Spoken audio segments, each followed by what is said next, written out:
Hey, what's going on, everybody? My name is Brian Bauer. This is now, the podcast with basically no name yet. I need to get some branding and stuff going because people have been requesting that this goes on Spotify. And I will promise you one of these days, you can listen to yourself on Spotify, and I get to hear myself on Spotify, and I won't do that. But today I'm here with Dennis Nilssen. Did I say it right? Dennis Nilssen, yeah. Dennis Nilssen. That's pretty good. Usually I ask, your name is so normal. You're the second last guy that was on this podcast was actually from Norway as well. His name is Øyvind Haugland. I saw that. He's the black metal, death metal dude. Whatever he does. He doesn't do death metal, but he does a lot of progressive metal actually. Oh, and and I checked out his IG when I saw it. I was like, ooh. Yeah, Werdenskrieg over there, and I couldn't pronounce his name for years, and I finally got to talk to him and ask, how do I pronounce your name? And I will admit right now, I thought you were a British guy when I first heard you, and I was just like, oh yeah, that's cool. He's from England. He's got a name like it's Dennis, and I didn't. And then you said Norway. I'm like, holy crap, I was wrong. Well, it's not too far away. You can basically throw a rock across the little strip of ocean. Okay. All right, sounds good. As long as we get some propulsion on the rock, right? Yeah, just like a solid. It'll be good. I can tell where this podcast is going. Me a little wound up, just acting goofy. But I feel like you're going to roll with that pretty good today. So I'm such a goofball, so it's right. It's okay. Golden retriever energy here. All right. All this golden retriever energy, I want you to tell us about yourself and Hekken, your YouTube channel. Yeah, so my name's Dennis, aka Hekken. That's a weird name that came about because I tried to stop swearing. So I started saying heck more. And then it became, instead of saying, that insert F word. Can I swear? Yeah. Can I swear on this? You can swear on this, yes. All right, cool. So instead of saying that fucking amp, I started saying that fucking amp. You tried to stop swearing and you failed. Yeah, so I started saying that Hekkin amp or that Hekkin thing, and it kind of just became a thing that a few people started calling me Hekkin. I enjoy that actually, though. It's a nice name, and you also are in the pop punk realm, and I think it fits that. Yeah, because I think it's quite universal and it's misspelled, and it's just really pop punk, not caring about grammar or anything like that. I enjoy that actually. Yeah. So you came about a while back on YouTube. I don't remember. I think it was Jamie Slays shared one of your videos, and that's how I first came across you. Yeah, my entire YouTube endeavor actually. I came in prepared for this. Just hang on. It's here somewhere. I'm going to give a little shout out to Jamie for this.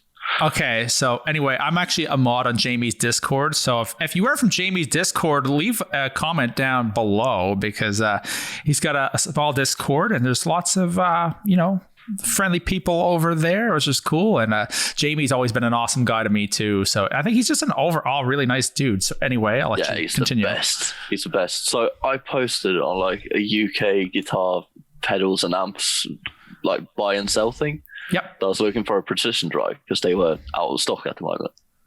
And Jamie popped up and he was like, I've got one. I don't really use it anymore. Do you want to buy it? And I was like, yeah.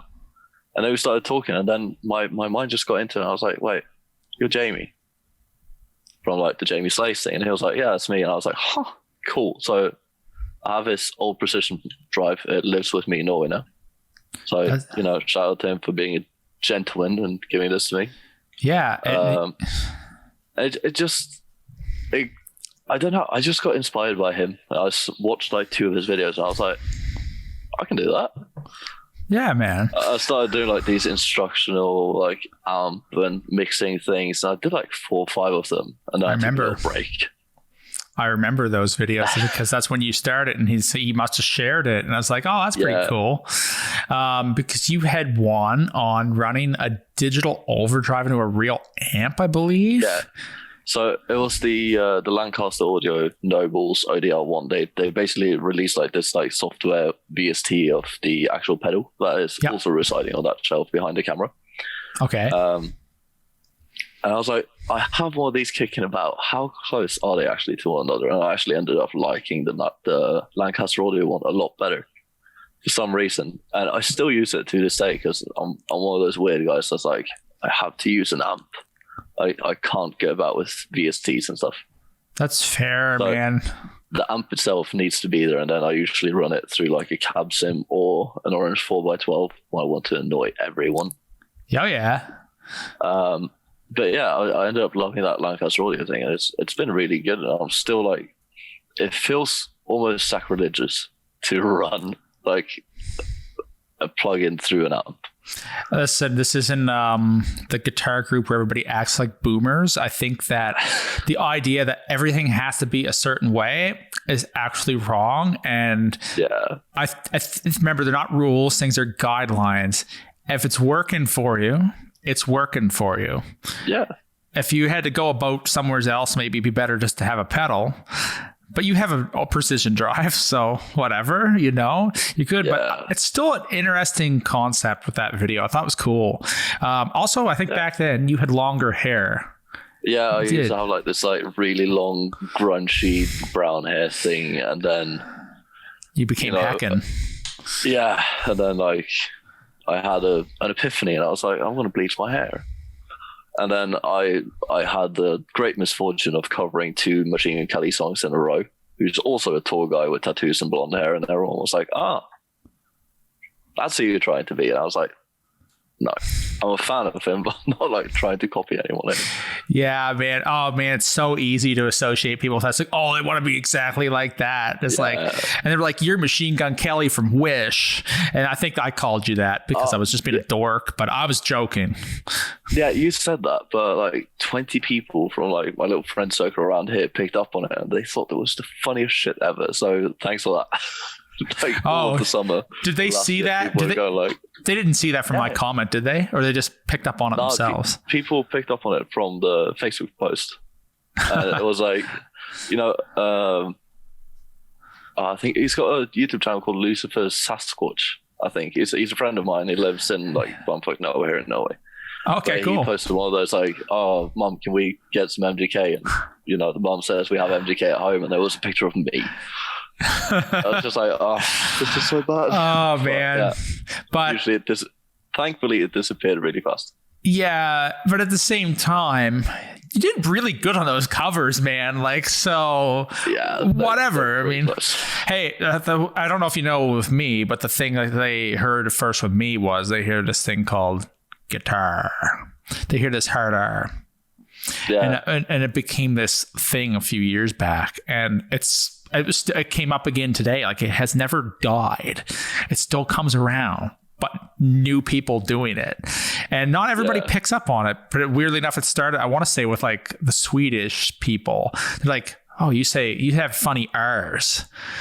And it's this Nova Scotian. It's like this East Coast Canadian kind of accent. Like, I don't think I have like people like, oh, it's Newfoundland accent. Well, I'm not from Newfoundland. So we all get associated with funny things sometimes. Now, maybe mine's a little bit different because it's maybe more unique. But sometimes when somebody memes you in a weird way, like, oh, you look like Machine Gun Kelly, sometimes it can seem kind of not like in a negative way. It's like, oh crap, they all think I'm being like that. But then they know what they're going for a little bit. You have to kind of deviate from that. But it drives somebody there. And sometimes those jokes, I don't really consider it a negative joke. I don't think you seem to not like it a whole lot. Oh no, I loved it. Oh, you loved it. Okay, that's good. I even saved one of them and like reshared it on my story. And I was just like, okay, cool, here's a meme of me that I didn't make. And I was kind of proud of it. I was like, I made it. There you go. Yeah, man. Oh man, when people make memes of you, it means something's good. Because usually if they're making memes that are in more of a positive light, means you're doing something, right. I mean, any type of effort is cool. And if people actually take, their own like valuable time to do something that has to do with you, then it means they've made an impact. And that's, big or small, that's awesome.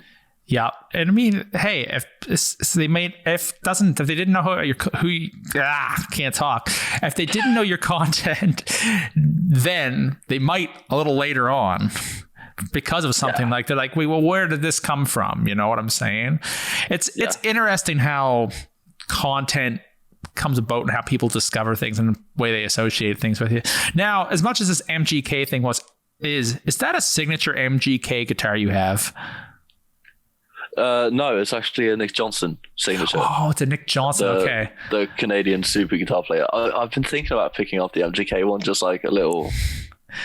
Well, it's pink. I think that's why I thought that, but yeah, I don't remember. It's an amazing guitar. Me and my best friend, a guy called Adrian, who films a lot of my stuff. He's an amazing camera guy, and he knows everything there is to know about editing and lights. But he gets really pissy about this thing because both of us own a few like of the Aristides guitars, like the 060s, and I have an 080. Yeah. And we always go back to this like $800 sector, and we're like, this neck has no business being this good because it is amazing. Like the tuning stability on that thing, and just the sheer feel and tone. It's just that is not an $800 guitar. Yeah, you got a guitarist in mojo is what it sounds like, man. Yeah. Man, there are some guitars that just do that. I want to try one of those ones. So a guy I know, his name is Geo Sundance over on Instagram. He has one of those Nick Johnson Strats too. Now I know there's some variations of them. There's an expensive one, there's a cheaper one, and I think he got it fairly cheap. And we were talking about Strats a little while back, and he said, man, it's like I got a Strat with some upgrades, but he's like, I'm telling you, this Nick Johnston is a class of a Strat, and it fixes. I haven't changed anything. It has.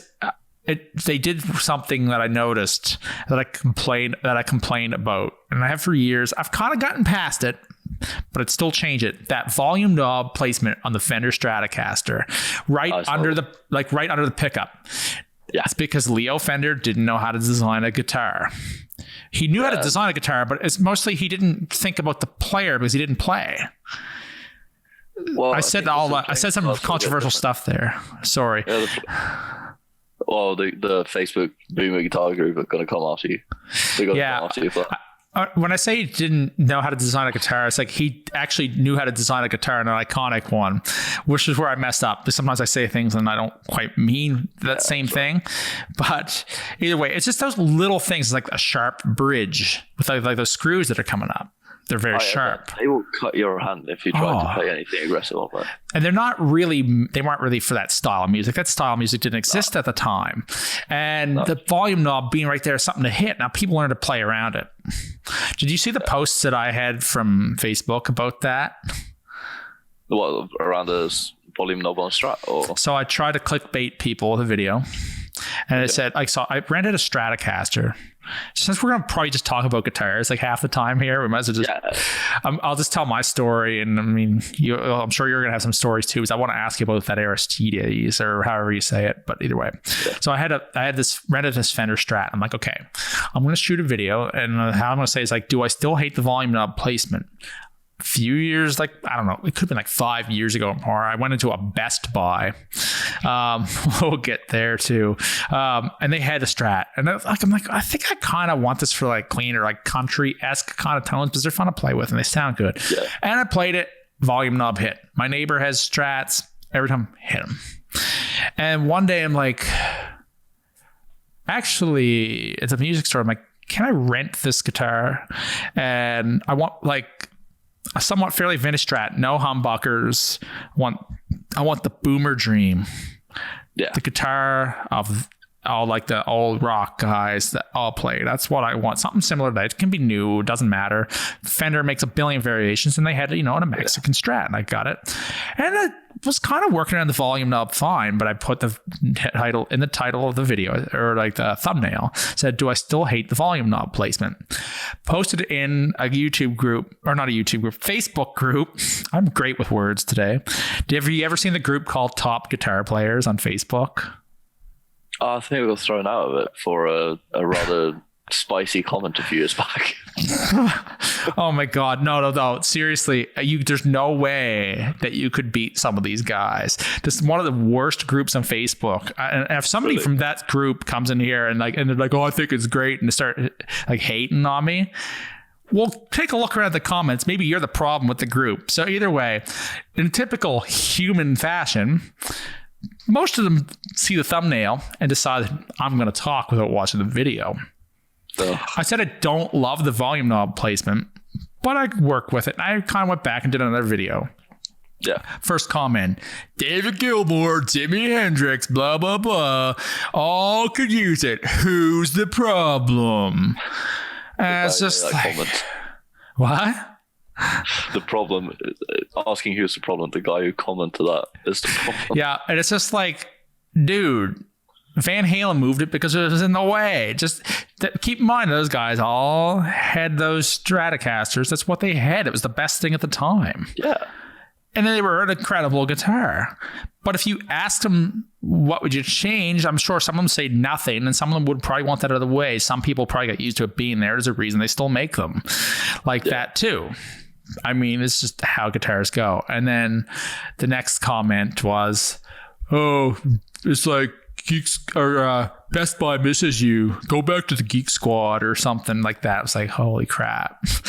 And it's like you cannot roll your eyes hard enough to those people. Yeah, it's just like, okay, so you're just trying to hate on me, and a lot of people, most of the commenters agreed with me. There's like the placement sucks. It's terrible. And the Nick Johnston guitar moves it out of the way. Yeah. A modern Strat. And you know what? I actually wish, in a weird way, that I had that guitar because the tones were awesome. Like the clean tones, like it wasn't a metal machine. No, I don't think any Strat really is. I mean, Glenn Fricker did a video like, can you play metal on a Strat? He got like 1 million views on it. Oh yeah, I mean, it was clickbaity, but I mean, you throw a humbucker in it, I'm sure you could. Yeah, still a good video. Like still really good video. But you think about bands like Iron Maiden, it's like they basically played metal on Strats for like 50 years now. Yeah, exactly. And I mean, it's actually a very versatile guitar. This one was just much more aimed at like lighter, like rock and roll, country, blues. Like it could do all that stuff like with ease, and it played well. Actually, I quite liked it. And I don't like every Strat I've picked up. That particular one sounded great, so I'd love to try the Nick Johnston one out. Any other guitars you ever picked up where you were just like, yeah, this feels right? I could say a Gibson Les Paul Custom. The first time I picked it up, I was 17 when I got my first one, and I blew all my money on it because I picked it up in a guitar shop in Sweden. I was just like, oh, this is it, like done. Like search is over, black Les Paul Custom, that's it. Yeah, which is a horrendous guitar for a 17-year-old to have, but. I don't know about that, man. There's a Les Paul. I don't know what the model was that I played years and years ago when I first started. And I managed to come across another one somebody had in his house. They were selling guitars at a yard sale. Not this particular one. It was just like guitar. It was this black Les Paul with like a kind of like a cream colored binding. I don't know what it was. If I could ever get a hold of one, I'd likely buy it if the time was right. I love it. I mean, people can hate on Gibson all they want. They have their blunders. Some of them are shit, but some of them are just so good. Yeah, like my black Les Paul, when I moved to London in 2017, I think I was there for like 3 or 4 days, and then the neck just snapped. Really? Yeah, I went to Guildford to Anderton, so I got this broken guitar and I was like, can you guys just glue this thing back together? And like, there was a horde of Anderton's employees that just came around me and they all wanted to see this like broken Les Paul Custom. It became a huge thing. They took like pictures of it, and a guy posted it on his Instagram. It was great. It was just super great banter in a guitar shop, and you know, lo and behold, 2 weeks later I got it back. And it played better than ever. You glue it back together and it comes back better than it was from the factory. So. Do you still have it? Yeah, of course I do. It was my first really expensive guitar. Okay. I've got a couple of bare knuckle pickups in it and a Bigsby on it right now. Nice. Okay, I have to ask, how did it break? What did you do? I have no idea. I can't remember. Okay. Well, it was laying on the bed, and then I don't know what I was doing earlier that day, but it was laying on the bed with the pickups down, so there was no stress on the neck. But it had been flying and lugged around from hotels to flats, and you know, the tube, buses, and everything in between. So it probably had a good beating for a solid 4 days. Huh. And it was just laying on the bed, and it just went bing. Jesus. And then the neck was gone. So, like, where did it break? Was it in like 2 pieces, or like what? No, it just broke at the headstock, like the normal headstock broke. Oh, that's what happened with it. Okay. And then they glued it back together and put like 2 reinforcement rods of mahogany in it. Interesting, but now it's better than ever. So, yeah, I got a setup then too. Okay, Anderton sounds pretty awesome. Yeah, they're great.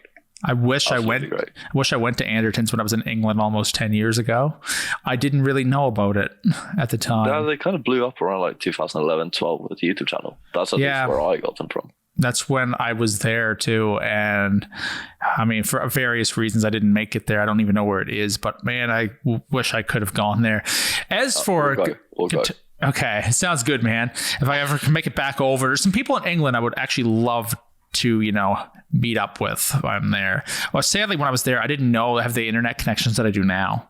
And, but I mean, if that was almost 10 years ago. You see the guitar behind me? It's an Ibanez S series. Oh, yeah, that thing. It's a 570? It's a 470. There's so many Ibanez. How can you tell from this grainy video? Nerd. So that Ibanez S470, I decided to take that overseas when I was teaching English. Never warped or nothing. Really? It's a solid guitar. Now I did a few mods to it since I got some things done to it, but like it never warped. That thing is solid for what it is. It's not my best Ibanez, but it's definitely, it holds its tuning well. How familiar are you with Ibanez? My first guitar was an Ibanez, and I've always had like very close relationship to just like all the guitars because I browse guitars on the internet all day, but I haven't really owned an Ibanez in 6 or 7 years. Okay, jump apart ship. From my first one, but I had like an RG7 premium series something. It was red. It was awesome, and I regret selling it. Oh, was it one of those like almost like a red quilt top kind of looking 7-string? Yeah. The 6-string version of it. They were fantastic. Yeah. That's just an Ibanez. That's not even like I don't know if they did. They might have started doing Prestige back when they made that one. I don't know. Prestige and Premium is a little bit later on. I don't know when. It's like post 2010, I think. Yeah, I think so too. That particular one though, it's not the best in the sense that the pickups that came with it were just crap. That's the Ibanez's downfalls. They're crap pickups. That has a D-Sonic in the bridge, and the rest are stock. But I put a D-Sonic in that one. But that's the bridge that I hate. I don't like the ZR bridge. They're just... Why not? Meh. What's wrong with it? I just find the metal soft on it. I had problems with the saddles where they were getting like gouges and stuff in the strings. I don't know what I was doing wrong or what I was a used guitar and I bought it. And it's just... I like the regular Floyd Rose setup more. Yeah. I have an RG 570 with an original edge. Ooh. That guitar plays fantastic. Now I have to smooth the shadows around. It's from 1998. It's a Japanese one. It's before they were like Prestige, but yeah, when they just were good Ibanezes. They were just like a good solid Ibanez. It's just, I don't know. It just sounds, plays great. It's got a thinner neck though. It's a Wizard 1. Ooh. Like the really thin razor thin necks. Remember those? Yeah. If you've ever tried one, but I've heard a lot of guys. There was a guy that worked in a music store that I basically grew up in, who was a hardcore Ibanez player, and still to this day is like massive boomer, basically. I mean, yeah, it makes sense. I mean, Ibanez has been around a long time at this point, so. But he's been going on about the Ibanezes from the 90s and the 80s and that Wizard 1 neck, and it's just Not everybody likes them. Familiar. Haven't played one, but familiar. Not everybody likes them. Some people like more of like a thicker, like, a D or C shaped neck.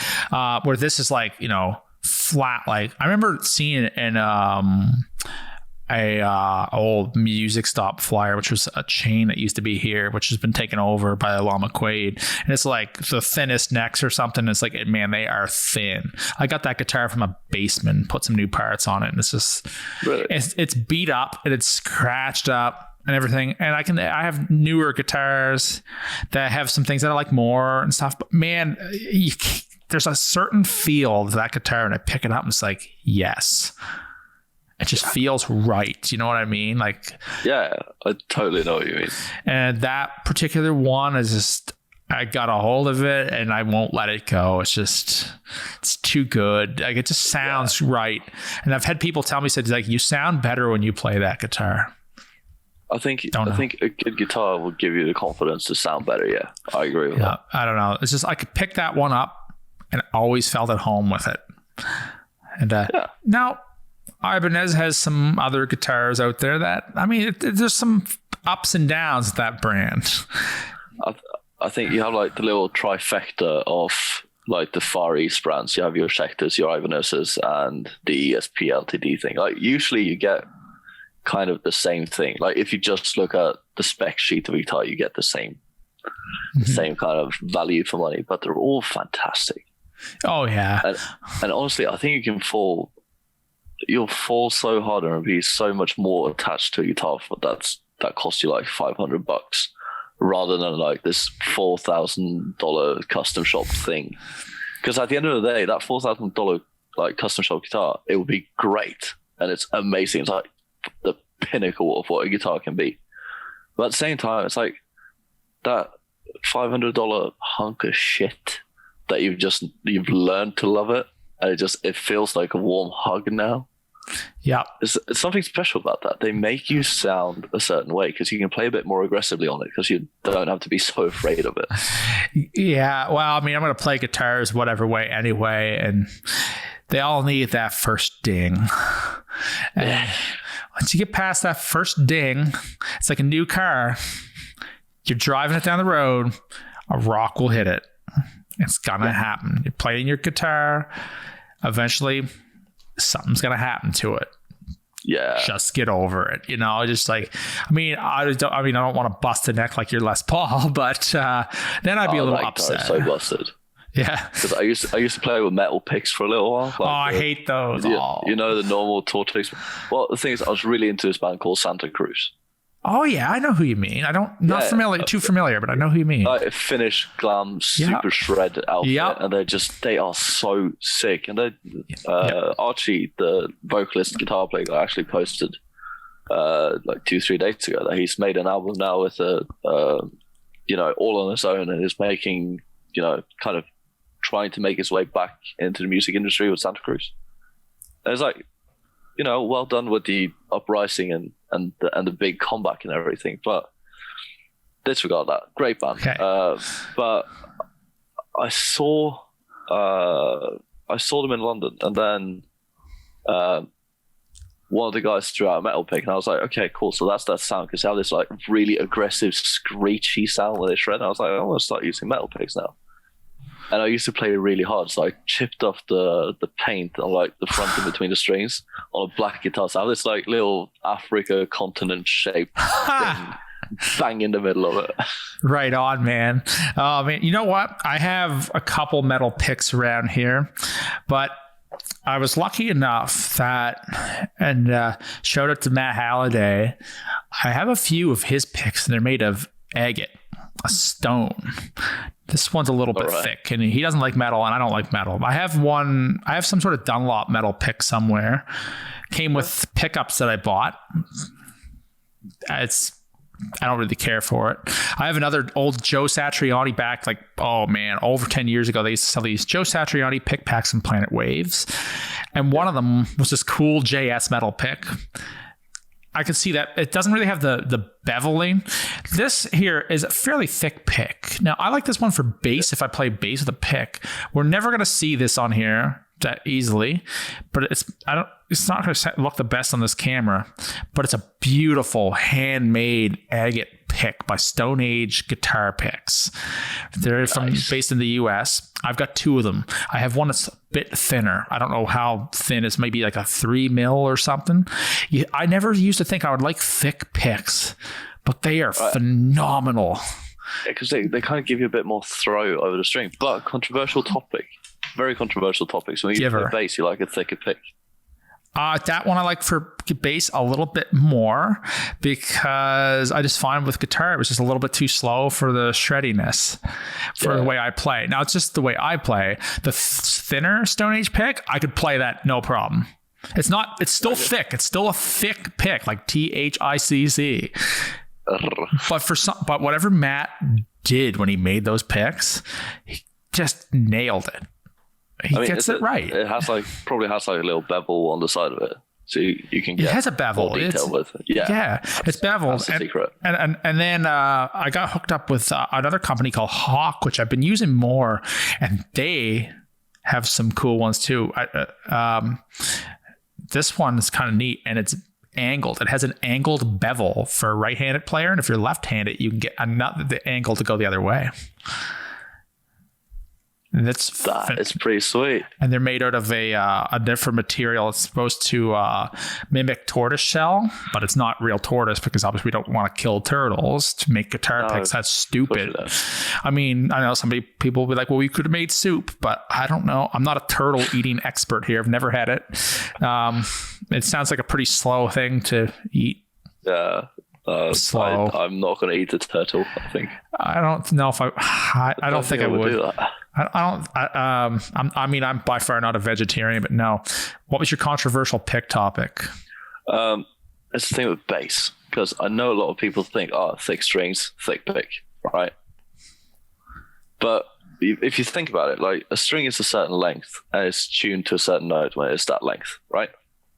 The thicker your pick is, the more displacement you're going to put into that string. So it's going to be a bit more out of tune than it would be with a thinner pick. Fair enough. Actually, I did a quite elaborate test about this a few years back, and I was like, this actually makes sense, because I picked up on Nolly saying that he used like the orange 60mm Dunlop picks. I have tons of those, yeah. Yeah, and I checked it out, and they're just, in my opinion, if you want to play aggressive, you need a thin pick. And whenever I say that to people, they're like, how can you play aggressive with a thin pick? It's just because it makes you sound more in tune. It's going to make your band sound heavier. Fair enough. Try that one out. I've been playing with fingers almost all the time, though. So, fair. Yeah, I was going to do my new song, which isn't out yet, with a pick. And it just didn't happen. I was just in the groove this way. I'm like, okay, this is how we're doing it. If this is what's working, I'm going to do it. I know maybe you'll agree with this. And I think there's a point, like they say in like modern metal, that picked bass sounds better because it cuts through the mix a little bit better. It does, yeah. It gives you something about the high mids of a pick. Yeah. And I mean, I think that's fair, but it's just the style of bass I was playing. Not amazing at it, but then again, if you have a look at the Dark Glass YouTube channel, because they did the Alpha Omega Photon, I think. Okay, I don't know. They did the Adam pedal, like the one that's actually an audio interface and everything. They did the Alpha Omega version of it, which is Wait, you have one? This version. Oh, okay, yeah, but I don't know much about it. Okay, cool. They basically made a video with two bass players showing the differences between the Adam and the new Alpha Omega Photon. I'm probably mispronouncing it. It has like a weird Greek letter.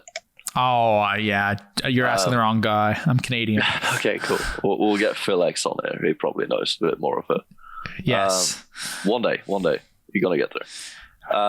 But you see, most of the videos that they post, it's guys that are using fingers. And they get like the most brutal, aggressive tones from it. I think at the end of the day, it's a lot about how you strike the string as well and how you play it. Yeah, no, that's totally because as a guitar player, you kind of want to slide the pick across the string. Yeah, and this is like the biggest mind fuck for me, because when I so you swore. You try not to swear. I've ruined you. You totally have. But when you play guitar, you try to like throw the pick like a bit of an angle across the string to kind of get that fast thing. Mm-hmm. I find when you play bass, you kind of need to be as flat as possible. So I have this weird thing, like the Marty Friedman thing that you kind of like. Yeah, oh yeah. Around. Yeah, very well aware. I've kind of adopted to using more of that style when I play bass, just to get the pick as flat and like parallel to a string as possible.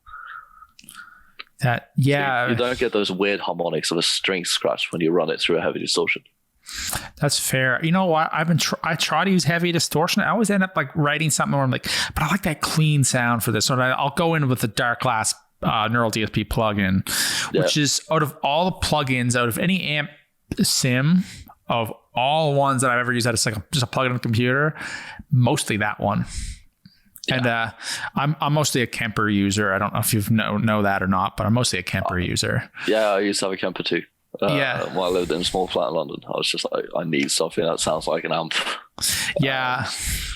Lo and behold, here comes the Kemper into my life. And I was like, oh, this is pretty great. So you sold your Kemper, did you? Yeah, I got rid of mine. And then I bought a JCM 800 for the money that I got from the Kemper. Actually, I bought a JCM 800 and a 50 watt dual super lead. Nice. They're both like right behind me there. But I got those two because I was finding that even though I had the Kemper and you can get like the option paralysis of having all these amps, I found myself just using it like whatever 800 or dual super lead preset that I could find. I find the same thing with that kind of stuff. If I'm sticking within the same genre, I use about the same 2 amp sims for the last probably well over a year to 2 years. And I'll tell you the ones I use. It's a Bogner S2C profile by Guido Bungenstock or Guitarist. Okay. I was actually told if I could ever acquire that one by Andreas Saveso from Jorn Land's band. He said, I had a Kemper, I got rid of it. I think he was more into like Max effects and stuff like that. I could be wrong. If he ever watches this, Andrea is a really nice guy. But he said the best profile pack he found was that Bogner Ecstasy. The cleans are killer. It's just got a good Contra just got a good rhythm and lead that Guido happened to just profile and got it right. So most of my performance that I use most of the time is that out of 5 slots, 4 of them are that amp. The other one is a free profile I got from Chop Tones of a PRS Archon. Oh, those are sick. And it's just, I remember that one. If I could get one of those real amps, at the time was right, I likely would. It's just like announced that they were putting it back into production because it was a long time that you couldn't get Archons, but now you can get the 50 watt basically whenever. Okay, interesting. I'm looking at it right now because I have a little hole in my amp shelf that I have space for another amp. Oh, I want to get a PRS. Yeah, there was that MT15, that Mark Tremonti one, and I heard that was pretty similar. That would have been cool too. Now with the Kemper, I don't really need anything else, but I mean, speaking of the MT15, I think most of the most recent Veil of Maya record was tracked on an MT15, if I remember correctly. I have because they were tracking in the studio and they were posting like, "Oh, we're using all these amps," and then it was always like that little MT15. It was always in every picture, and they were like, "It sounds monstrous. It's on this track. It's on that track." Yep. I might be wrong on that, but I think it was Veil of Maya. Okay, well, it doesn't matter if you're wrong or not. I don't know the difference. I can't correct you. Somebody in the comments, if they made it this far into the video, can correct him if he's wrong. And tell us we're both stupid, and I'm just gonna make fun of you if you do that. So just beware that if you do come in doing that, and if you're a dick, you do get slaughtered somewheres. I promise. Well, to be fair, I think it's so nice whenever I get a hate comment because I got like 3-4 of them during the summer, and I was like, oh my god, my first hate comment, and because I was positively surprised by it, they would just delete them. So I had it took me like a solid 3 months to get my first hate comment. Oh yeah, I mean it takes a while. I got it. I was like, yes, hate comments, go. That's a thing. Yeah, as for the amps, just to keep ourselves on that topic for a minute. Although I'd love to talk about hate comments, we might, because I want to talk. I still want to talk about that damn Aristides of yours, but either way. Something about that PRS Archon profile, this sounds right. Now, when you had your Kemper, I don't know, when did you get rid of it? Do you remember? February of 2020. So right before COVID hit. All right. Anyway, there's some cool delays in that Kemper. Yeah, there is. And I was messing around with some of them over time. And I thought, why use the same regular delay? I was kind of like, in this performance, I'm just going to throw in this dual crystal. Sounds like a synthesizer, and it just sounds great. Yeah. The reason I like the Bogner, though, is I play with a cab, not in my recordings on here, but when I do play with in a band situation, the Bogner just straight out, like I turn the cab IR off and just use the vintage 30s and the cheap Harley Benton cab I have. Yeah. Cuts through the mix. Just that profile, just it works with the V30s. Just it sounds great. And my other patch is actually the Bogner clean again, with just this super saturated reverb, just to have this. If you ever heard my song "Distant" before, and the clean tone that's in that song is that setting with this. I think it was the Ionosphere reverb that they put out a few years ago. Kemper put out a bunch of those things. Here's the thing: if you're going to buy a Kemper or something like that, or an Axe FX, people are like, well, whatever, it needs to sound like the actual amp, but they add so many unique kind of effects and different settings stuff that's what's cool. The Kemper delays and especially the chorus, they have like this. It's just called CE1. Like that is the best CE1 emulation I have ever come across. Yeah. Oh man, it beats anything. Yeah, and there's like tons of options within it.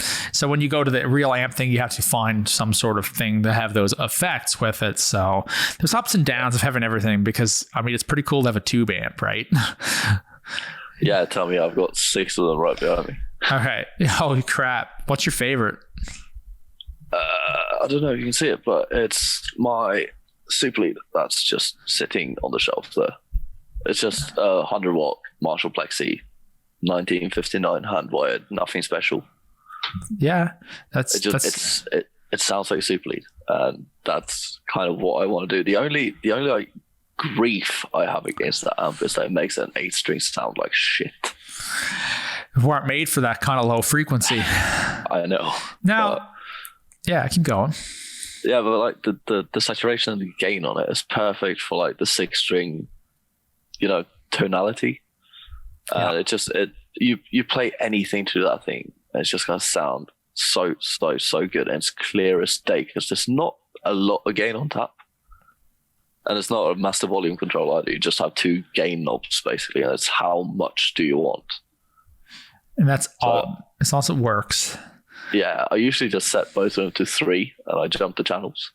Yep, and it's clear as day. I've never had a bad tone come out of it. I've used it with real cab, greenbacks, creambacks, and V30s and whatnot, and also just IRs and cab sims, and it never fails. Like it's the one amp that you don't really need to do any post processing to, because usually you get that amp sound really dark when you mic up a cabinet and everything. Yep.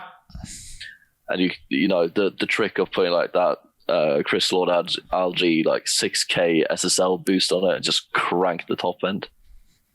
I don't find out how to do anything with that. It kind of just sits where it needs to be, and it's this lovely kind of dynamic thing because you don't have to compress it to make sure that it sits and cuts.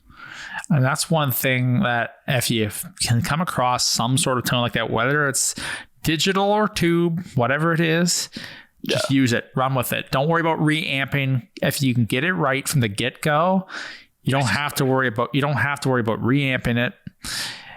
And on top of that, the mixing with it's going to be really easy.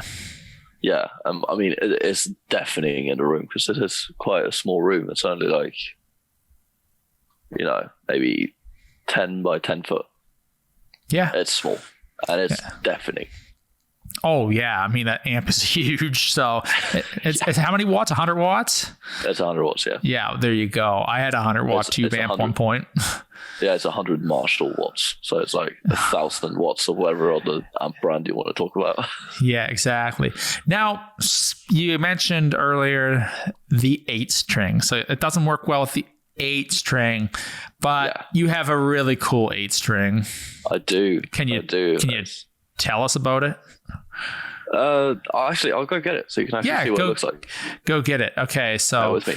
Yeah, no problem. So I'm probably going to say it wrong, but Aristides guitars are a brand from the Netherlands, I believe. They're all basically custom made to order, and they're made of a composite called Arium.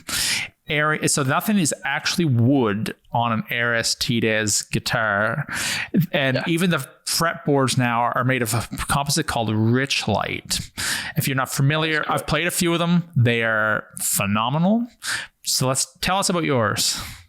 So this is an 080S. It's a raw model, so you have the clear backplate and everything. That's super cool. Yep, has the neatest wired electronics ever. I can see that. But yeah, it's a solid A string. We're talking about the volume knob placement as far away from the picking hand as physically possible. And I love this. If I could get this on all my guitars, I would. But I went with the standard like passive bare knuckle aftermats because you can go Fishman, but I went bare knuckle because that's what I have in all of my guitars. Yep. And yeah, this composite material guitar. It's called Arium, so it's a lot of resonance and just really like an open pore material, and they just sand these guitars down. Like there's no finish on this. This is the actual color of the material. And then, as you said, it's a Richlite fretboard with the stainless steel frets. Yep. This has become like a standard whenever I buy guitars. The Nick Johnson guitar, the Schecter, does not have stainless steel frets. And it's like I'm a bit annoyed. I'm considering to get a refret on it just because these feel better. And yeah, this is just like if you want like a solid like 8-string guitar, I wouldn't really go with any other brand. But that's just me. It's just the guys at Aristides are great. I often talk to Brandon and Pascal. Yep. And it's just mad banter. There's this Facebook group that's called Arium Addicts, which is kind of like the Aristides owners group.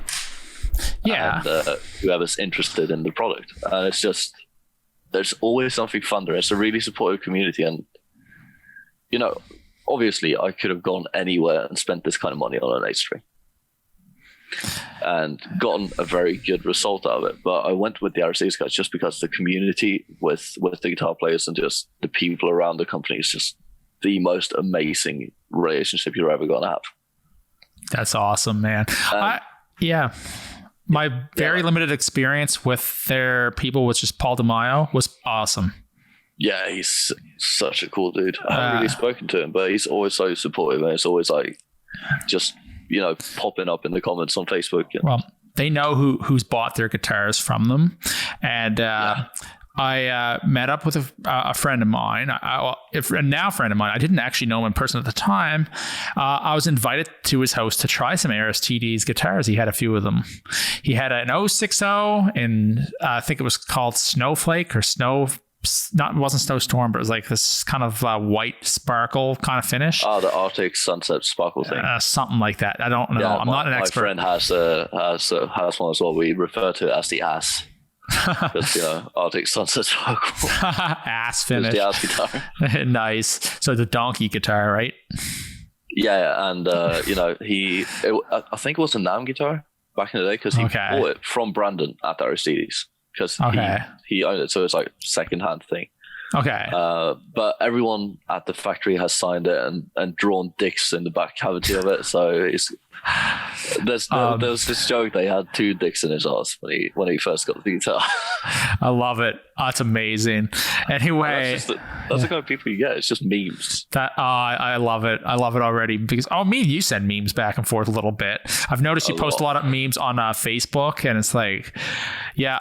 This guy's got some humor. This is great. I love the memes and people who send, good ones. Some people don't send good memes, but the people who have the quality memes know who they are.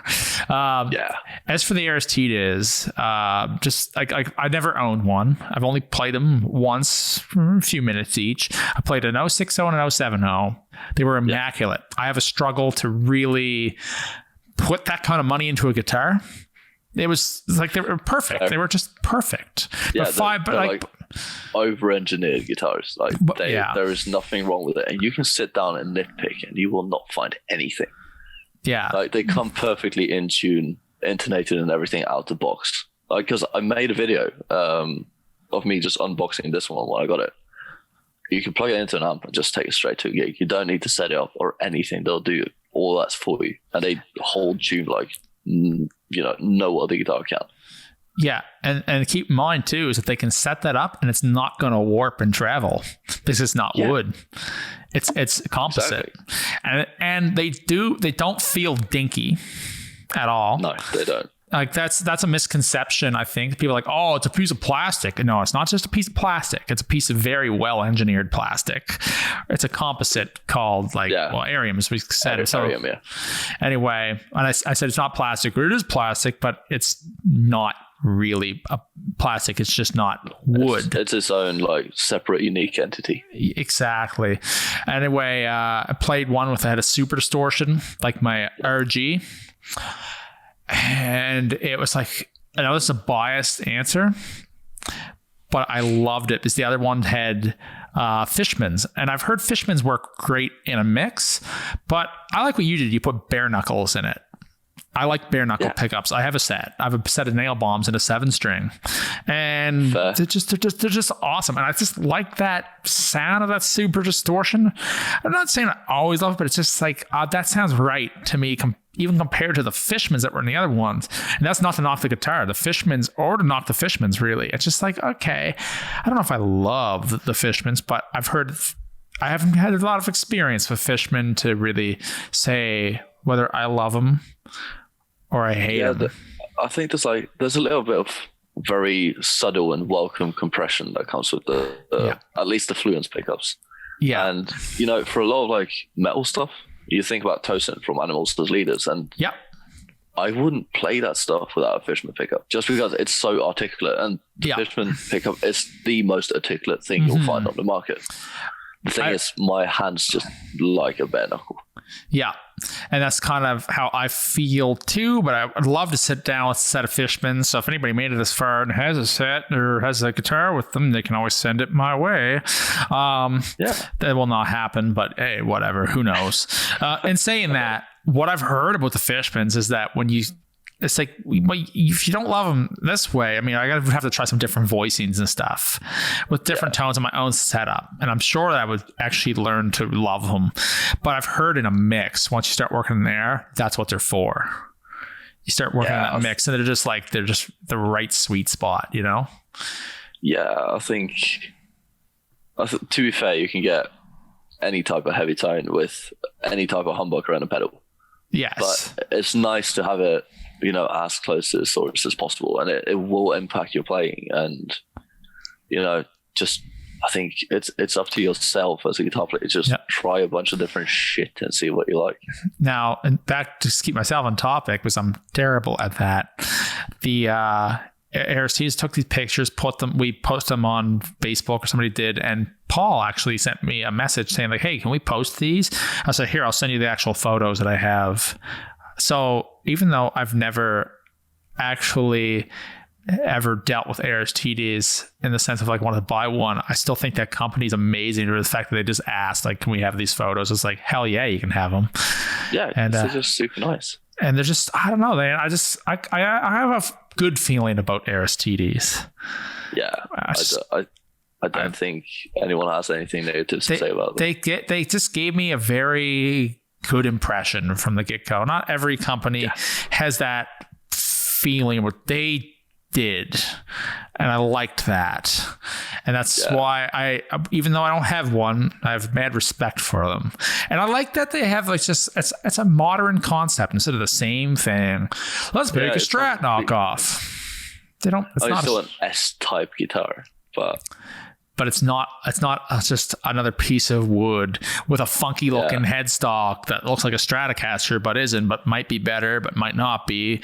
Or I look like I'm in a weird 60s retro band that listens to watched the Jetsons too much as a kid, and I have to look like I'm from a 60s space movie, whatever that meant. So have I driven you nuts yet? No, I was actually thinking about most of the. Are you familiar with Burns?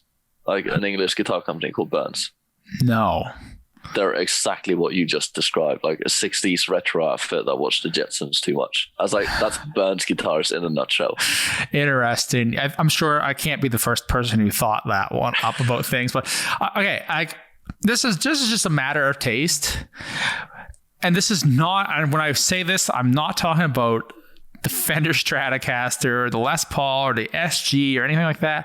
I hate retro looking funky guitars with crappy looking single coil pickups and like 60,000 knobs that I don't know what any of them do.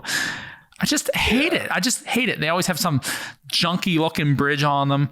I just don't like the look. And I'm not even saying that it's a crappy guitar. I just don't like it. It's not me. No, it's like you see a picture of it and you just imagine like playing that for 5 minutes and it will go out of tune. Yeah. Like Dinosaur Jr. live playing a guitar on this, what was it, a Fender Jaguar or some old bridge doing dive bombs and constantly out of tune. Yeah. Yeah, that's what happened when I saw Dinosaur Jr. live. I've never seen them live. I want to go just because the guy plays like 3 full stacks. Like, I just want to hear that rattle. Okay, in saying that, I kind of like Dinosaur Jr. So I kind of dug them. So one of my friends has a different opinion, but I thought they were okay. The Offspring was their band. Speaking of which, while we're talking about music now, other than MGK, what are you listening to these days, man? Like, what do you... Yeah. There is... Actually, I'm going to pull out my Spotify and just see what's been the most... We should go through our on repeats and actually say our first 10 on repeats. Oof. All right. I'll do it too. Yeah, it's probably bad. Let me find it. This is probably going to be cringe as hell. No, it's fine because I'm not much better some days. Do you ever go through that phase where you listen to the same songs for like 4 to 5 months? Yeah, I have that right now with a song from League of Legends that's called Dynasties and Dystopias. Okay. It's like this kind of hyper pop, hip hop thing. It's super cool. I'll send you a link to it. It's sure. Fantastic. Absolutely. Sounds good to me.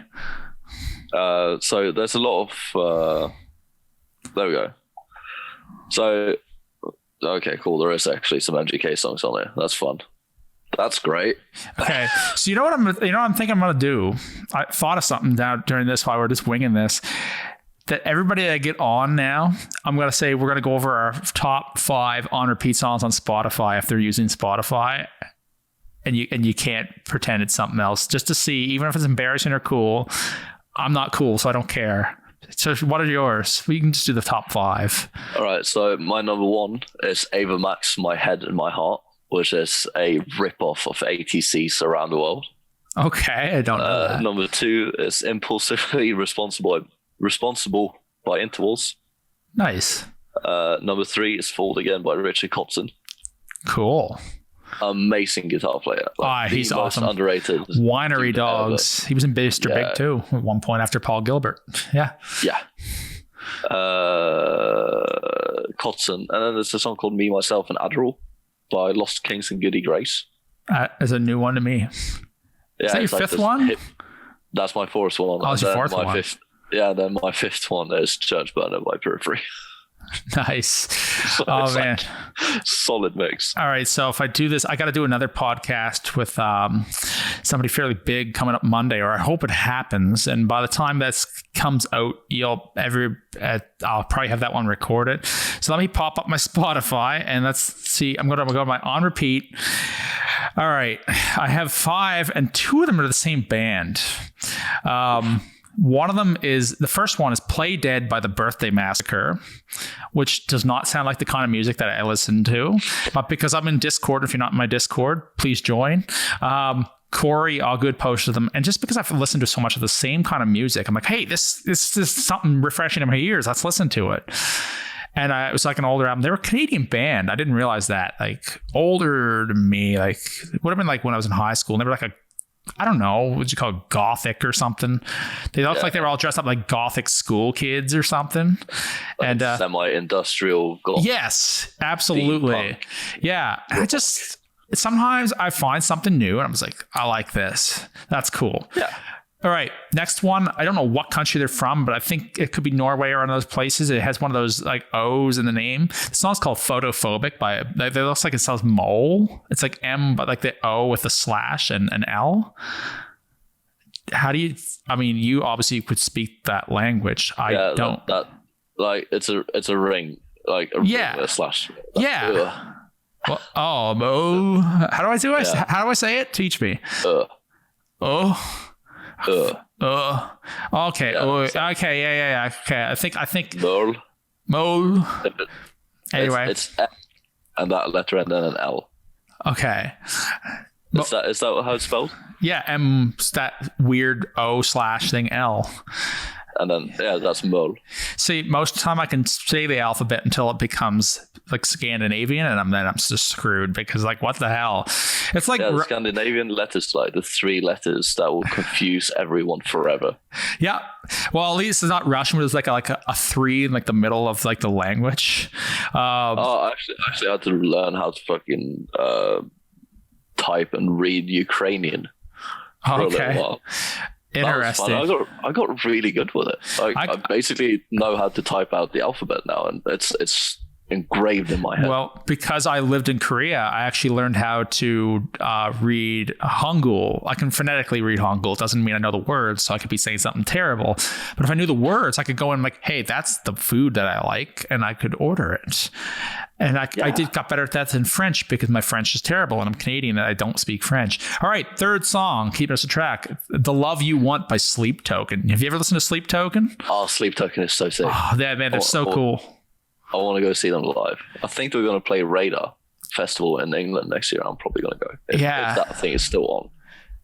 Yeah, that'd be super cool. Actually, yeah, my next concert is supposed to be Judas Priest and Queensryche. But if it happens, I don't know. We got some. It's hard to say right at this second. But Sleep Token's cool, and the reason I want to talk about Sleep Token for 1 second is apparently nobody knows who they are.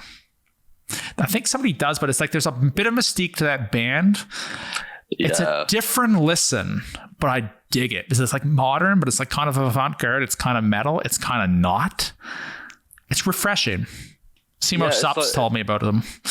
Yeah, it's kind of similar to when Avatar came out, like the Swedish, like kind of fairy tale metal band. I know who you mean. Yeah, it was such a breath of fresh air. Same with Sleep Token. I think they're going to make it.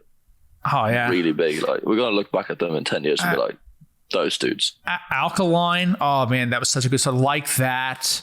What was the first song on that one? I need to figure that out. Hold up. I can't remember the name of it. It was called Sleep Token. I think it was called, let me tell you, Hypnosis. That was it. That was a really cool one too. Now back to, I have the next song on my Spotify on repeat right now, Storm Rage by Lee McKinney. It's his new single. I thought that was awesome. And I thought that was a cool one. And the fifth one is the Birthday Massacre again with Happy Birthday. I know. I know. Actually, if it went down the next song, I won't go on with this forever, is 3 Libras by A Perfect Circle. Do you know that band? Yeah. They're cool. I haven't really listened too much to them, but I actually found them through like a Premier Guitar rig rundown. Nice. Then there's because it's cool, and I'm just gonna end it there. Pump It by Eskimo Callboy. Do you know that one? I love them. I love it. I loved Hypa. I know I went over 5, but it's like, oh man, it's hard not. Hypa was like a top song. Callboy, then you know. The fun stuff is good. I mean, there's just so much fun. Man, that's crazy. Whatever the drugs those guys are doing is the only thing I'll be interested in taking. Yeah. Well, it's funny that maybe they don't do drugs or anything like that, but like Mr. Bungle, people would ask, like, "What are you guys doing to write music?" We're not on drugs. Like they weren't. They just weird. Do you know Mr. Bungle? My guitar teacher used to talk a lot about them, so I kind of got that stuff secondhand. Okay, yeah, Mr. Bungle, there's an interesting listen for you. What's the best concert you've ever been to? I'm gonna get hate for saying this, but I went to this like dual headliner tour with Asking Alexandria and Blackbird Brides in 2017. No, actually 2018, January 2018, and. As a emo kid growing up, seeing those bands was like bucket list done, I actually got a Black Rides tattoo as well, which is a bit awkward, but I have it. Oh, well. I mean, I'm not super familiar with either band. I know who they are, but I think I just was like, I don't think I was too old. I think I just kind of missed that train or I heard them and was like, meh. But either way. Yeah, when they came out, I was like 13, 14, Bingo. full of angst. And I was like, oh, this is my anthem. This is, Dude, I remember. Cry for the outcast kids. Yep. Well, emo was like a big thing about 20 years ago, where it kind of was like coming around when I was in high school. And I remember kind of just like starting to learn of those bands, like Taking Back Sunday was kind of around. Nobody really listened to them at my school. I found them like, hey, they're pretty cool because I liked pop punk. I liked Blink 182. I liked Newfound Glory, and I liked MXPX. And people hate on pop punk, man. They hate it. They're like, it's so lame. But I like the music. I still have fun with it. Especially now with like the TikTok pop punk thing, as I like to call it, the thing that Travis Barker is doing. Yeah. With MGK and Jaden and Modson and all those guys. It's TikTok pop punk, but I'm living for it. Like it's probably the thing I've been most excited about. And people go, very, very long time. They're like, it's horrible, but I get the cliches. I get the jokes. I understand why some people would hate it. But I still go back to that music and enjoy it. Now, I don't know all these new bands, but I still remember hearing My Friends Over You by Newfound Glory and loving that song. That thing still lives on my playlist. It's been there forever. Also, Bowling for Soup. Oh, yes. I love Bowling for Soup. Man, the video they had the girls all the bad guys want. Yeah. And that was right at the time of nu metal. And they were making fun of the nu metal bands like Slipknot, Stained. They made fun of It's Been a While by Stained. Fun fact, I met Aaron Lewis at the grocery store I worked at one point. Oh, really? Yeah. And I was such a noob and just talked like a dingbat, but I did meet him, and he said people call him a dick, but he actually spoke to us first. I have to say my impression of Aaron Lewis is actually good, not bad at all. It's been a while. I think I'm not so much of a teenager anymore, but yeah. So they were making fun of Stained. I remember it was Stained, probably like Korn, like Slipknot, kind of thing. Is that video? Those dudes. And I don't know. I kind of had a newer appreciation for Slipknot because I liked some songs over time, but but pop punk to me is still something like when I first got cable, it was the 90s. I know I'm a little older than you, but when I got cable, I was 10. Before that, we had channels 3 and 5. This might be talking just alien to you, but we had channels 3 and 5. Those are the channels that back in the 90s, if you didn't have cable, at least where I lived, channels 3 and 5 worked. Sometimes 8. So you got CBC, you got CTV or ATV in the evenings for the local news. Yeah. So you had CBC Halifax, and then you had, if you were lucky, you got channel 8, which was MITV, not MTV, MITV, which became global. I got cable when I was 10. My parents started to get cable. And they had a channel called Much Music, which was like MTV. Yeah. And on the rotation back then, before Travis Barker joined the band, Dude Ranch was out at that time. And I want to say this is the later 90s. And Damn It was the song. And I loved it. Yeah. It's even a cover of that song on my... Yes. No, it's not. I didn't do Damn It. I did First Date.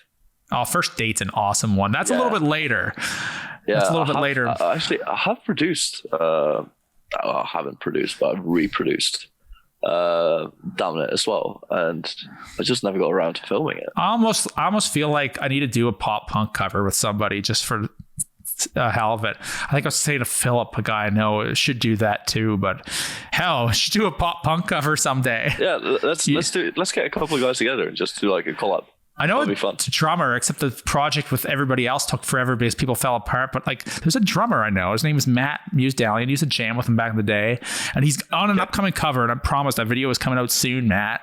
That when I was watching him on Instagram earlier, and I'm telling you, like he would be your bandmate if you did a pop punk band, because he plays MGK and that kind of stuff on drums. You need to fucking Well, follow me because what is it? What's his Instagram? I'll link his Instagram in the description if I remember.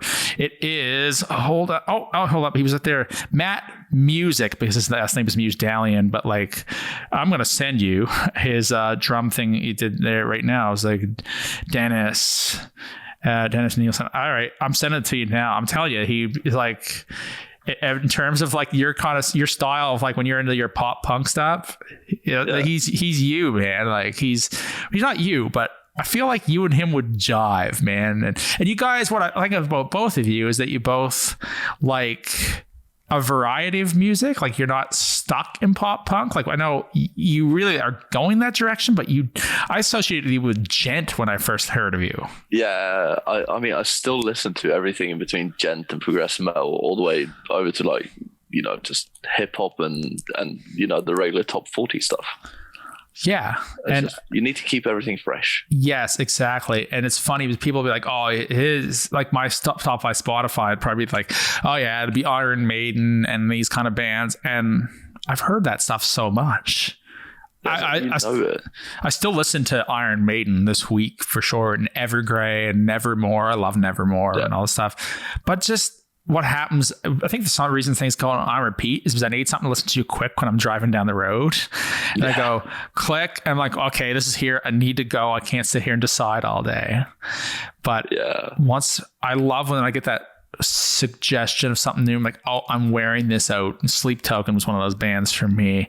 But yeah, you got to keep it fresh. But like, metal came for me like a little bit later. I wouldn't say later in life. It came around like when I was still like a kid and like a teenager, like in that age, like with like Ozzy and different stuff. But when I had cable, you didn't get the radio music that your parents listened to as much anymore. Much music and stuff played Blink-182. The radio here did not play Blink-182. And I can imagine, yeah. So yeah, the radio here is AC/DC and that kind of music, at least for rock radio. I'm not talking about pop radio. There was no like alt rock radio too much, although Matthew Goodband, if you know Matthew Goodband, I still love Matthew Goodband's music. To this day, it's a Canadian alt rock band, but it's just, I still like the music that I liked pretty much all of it from when I was a kid and on. I think I read like a psychology paper that was posted by some dude on LinkedIn about musical tendencies and what we like. And he was like, your musical taste is pretty much fully developed between the ages of 14 and 17. After that, you'll find new stuff to listen to, but you'll always go back to those songs that you listened to in that little 3-year gap. Man, that's a tough. I mean, yes, because I still go back and listen to System of a Down. Yeah, and you're like, you know the feeling that those bands gave you when you were like 14, and they become like your happy music. Yes, although, yeah, you're right. I mean, what's a pinnacle moment for you before we go? What do you mean? Musically, when was there something that you discovered that you just never forgot that changed your musical direction? Actually, the moment I knew I wanted to play guitar, it was the winter, like late fall to winter of 2003. I was 6 years old, and the Darkness had just burst on the scene. It was like this English cock rock band, and that's basically where the Plexi comes from. That's where the Les Paul Customs comes from. It's all down to the Darkness. But after the first chorus, there's a really crap, and I mean really crap CGI moment where a white Les Paul comes down from the ceiling without any strings or anything. Yeah, and he just grabs it and plays a solo on it. And that moment, I was like, I'm going to do that. Yeah. That's cool. And I think the other one is more recent one was my buddy came to a rehearsal in one of my old bands, still my best friend I lived in London with. He came to a rehearsal and he played Scarlet by Periphery, and I was like, what is this? Because I was so used to those alternate pick kill switch engage type riffs. Yep. And that was all we did. Yep. All we did. We had a really big back catalogue of just kill switch engage style riffs. Instead, you're asking Alexandria's, your Blackbird Brides, or Mice and Men's, all that kind of stuff. And he came in and he played Scarlet, and I was like, can a guitar actually sound like that? Because in my head, it was AC/DC, Motley Crue, that kind of classic rock riffage, or it was metalcore. Yep. There was nothing in between. And then he came in and he played that. I was like, holy shit. Yeah. So that changed the trajectory a lot for my sake. And that's kind of where, you know, the entire metal thing came from. Right on. Because Blackbird Brides is a rock band. Yes, they really are at this point. Oh my God, one of their first videos was so cringe though. I remember that kind of went around and like the place I used to work. I remember somebody's like, oh, you want to see a really bad video? You need to watch the Black Veil Brides video before they became like I could be wrong saying it's a Motley Crue. Yeah, was it the Knives and Pence? Yes. Like the white outfit. You see, you call that cringe. I call that like an eye opener to what I can do with a guitar. Yeah. I think it's just what we knew, like we were just a little older. I'm sure that there's a ton of people like that are in their earlier 30s that would love it. I love that kind of music, actually. And I can think of a guy right now that absolutely loves all that kind of emo to screamo, some of that stuff. I'm not the biggest emo. Some of the emo stuff that's out there is just like, oh my God, that is bad. But some of it's like, I still can go back and listen to like Thursday. I love Thursday. And like Signals Over the Air or War All the Time, whatever that album was called. That's a killer album from 2003. God, I'm thinking that's almost 20 years old. I was listening to that in high school, man. That shit was good. You know? Yeah. You know what? I think we had a pretty successful chat. What do you say? I'm very happy about what we've accomplished here today. I think so too. I mean, considering that we came into this, I didn't have anything prepared. You're like, are you game for that? I'm like, okay, I need to time you to a point where I can get through the work day. I can switch gears mentally from work to this and, you know, have some food and some coffee and like wake up. And I think it was pretty good because like usually I prepare a lot and I cannot wing the next one. And I'll tell you about that in a minute when we stop recording. Either way, guys, if you have not checked out Hekken on YouTube, his links are below. Yes, he plays pop punk stuff, but this guy probably knows how to produce better than you. Like seriously, like you know your stuff, man. You know your stuff. You do a great job. I play every instrument and all that. Yeah, exactly. And I can't do that. I can't sing. I can play bass, but I mean, I'm a guitar player. I mean, I can play bass, but anyway. Yeah, I can play bass, clown makeup. Anyway, either way, Dennis has an awesome channel. I know, like we've just been here chattering on for way more time than I think I said we would do. But that's how it goes. It's like 5 hours. Oh, dude, I know we're gonna end up talking for a little bit afterwards too. But either way, I just want to say thanks for coming on here. I know it's a little bit later your time over in Norway compared to where I'm in Canada. 42 minutes past midnight. Yeah, it is. I don't know if that's late for you. It's late for me. No, I'm a nocturnal being. So yeah.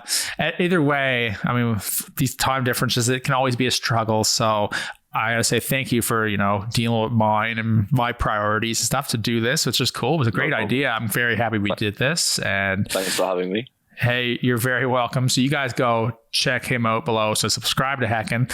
And you can also subscribe to my channel. Click the like button, the subscribe button, the notification bell on both channels. I mean, that's just the thing to do these days. I didn't ask it first in the video, so don't be hating. It's like be potating. That's so stupid. This is now recorded. Everybody hears this. But either way, you guys all have an awesome day, and we will all see you in the next videos. See yous.